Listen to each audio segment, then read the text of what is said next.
এই নাও খাবার। Thank you দিদি। ঋতিকা এখানে এই অবস্থায়? মা, তোমাকে তো দেখে মনে হচ্ছে তোমার খুব খিদে পেয়েছে। হ্যাঁ দিদি, আমি কালকে থেকে কিছু খাইনি। কালকে থেকে তুমি কিছু খাওনি মানে? তোমার কি বাড়ি ঘর নেই? আর তুমি একটা বাচ্চা মানুষ, তুমি এভাবে রাস্তায় শুয়ে আছো কেন? দিদি কি আর করবো বলো, এটা তো আমার বাধ্যতা। কিন্তু মা, তোমার এমন কি বাধ্যতা? তোমার যখন মা বাবা আছে তুমি তাদের সাথে গিয়ে থাকো, তারা তোমার ভালোভাবে খেয়াল রাখবে। না না দিদি, মা তো আছে, কিন্তু সে অনেক বড় ঘটনা, তুমি জেনেই বা কি করবে। মা, তুমি আমাকে বলো কি হয়েছে? আমার এইভাবে তোমাকে রাস্তায় বসে থাকতে দেখে ভালো লাগছে না। তোমার বয়সই বা কত? আর এইটুকু বয়সে তুমি এভাবে রাস্তায় বসে আছো, কি হয়েছে বলো?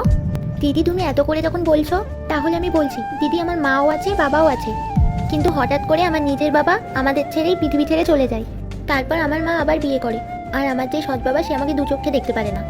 তারপর আমার মা কোনো কাজে বাইরে যায়, আর সেই সুযোগে আমার বাবা বাড়িতে একটা মেয়ে নিয়ে আসে। বাবা, উনি কে? ও ও আমার গার্লফ্রেন্ড। গার্লফ্রেন্ড মানে? তুমি মার সাথে চিট করছো? চিট কেন করতে যাবো? আমি তোর মাকে কখনো ভালোবাসিনি। আমি তো তোর মার সাথে শুধু টাকার জন্যই ছিলাম। আমি তো ভালোবাসি আমার গার্লফ্রেন্ডকে। বাবা তুমি কিন্তু এটা ঠিক করছো না, আমি মাকে সব বলে দেবো।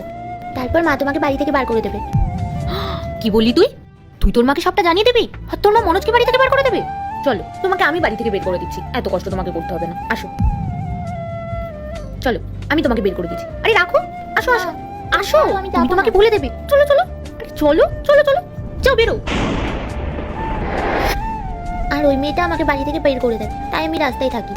কেউ এসে খাবার দিলে খেয়ে নি, না হলে এইভাবেই না খেয়ে কেটে যায়। তাহলে তুমি তোমার মায়ের সাথে যোগাযোগ করে তোমার মাকে এগুলো বলোনি কেন? বলার তো চেষ্টা করেছিলাম দিদি, কিন্তু অনেক দেরি হয়ে গেছে। আর সৎ বাবা আর তার গার্লফ্রেন্ড আমাকে বাড়ি থেকে বার করে দেয়। আমি চাই আমি আমার মাকে খুঁজে পাই, তাহলে আমি মার সাথেই থাকবো। আর দিদি আমি এখন কি করব বলো? আর আমার কাছে তো ফোনও নেই আর মায়ের নাম্বারও নেই।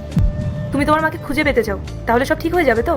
হ্যাঁ দিদি, আমি আমার মাকে পেয়ে গেলে খুব খুশি হব, আর সব ঠিক হয়ে যাবে। তারপর আমি আমার মাকে সব সত্যি কথাটা বলে দেবো।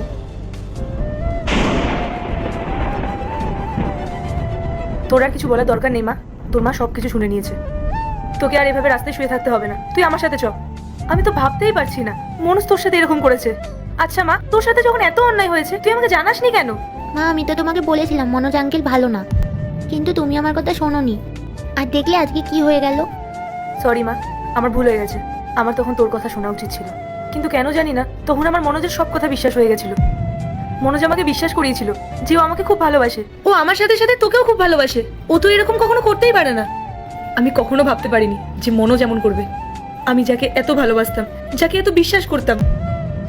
ছাড় এখন এসব, এখন তো মা চলে এসেছে, মা সবকিছু ঠিক করে দেবে।